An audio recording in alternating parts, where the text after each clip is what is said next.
What's up, Kinesiology 1400 fellow students and professor? This is my discussion board for submission, the muscle field tests. So, in looking at the different options through the primary text, the one that I want to discuss is a one rep maximum test and its iterations. I say iterations because even though the text presents submaximal testing with equations to produce a similar estimate, they're functionally the same test. It's just based on our discretion as a coach to determine what method that we use for the same outcome. Before I get into how the test is done, I want to point out the reason why I chose this test is because it is extremely reliable. And in what I personally do, I'm a strength coach.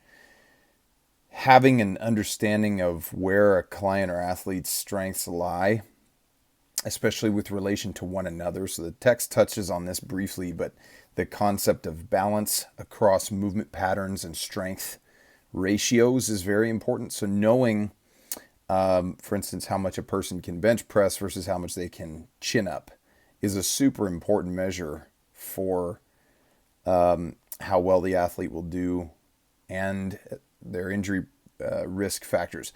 So all that said, I chose this test because it is near and dear to my heart.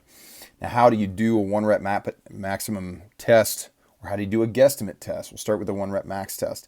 Very simply, you choose a couple of exercises that you're going to use as your primary lifts, and you help them warm up.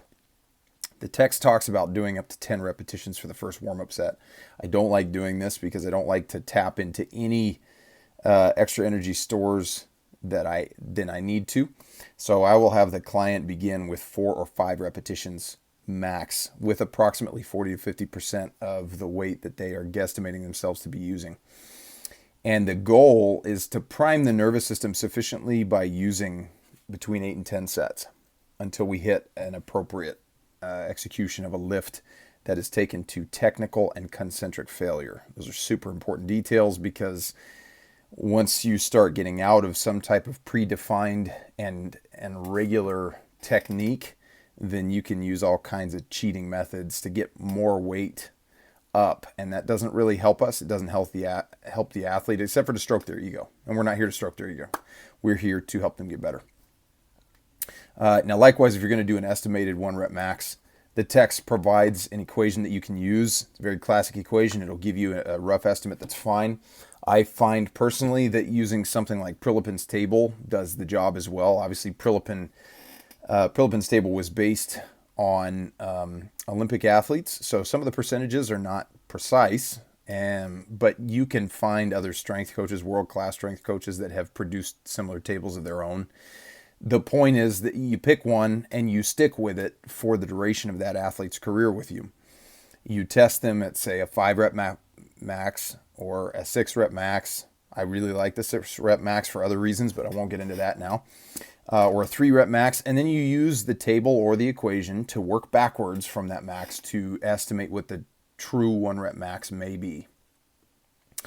Either way, you are going to end up with some very valuable field data, because then once we put together, the first cycle, which usually includes 4 phases,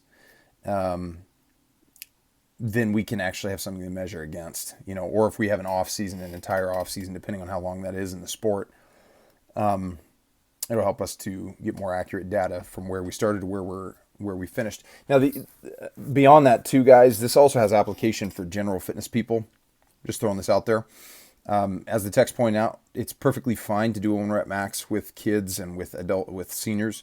You just have to be very, very choosy with the exercises that you do test for. So I would go with some of the less, risky exercises.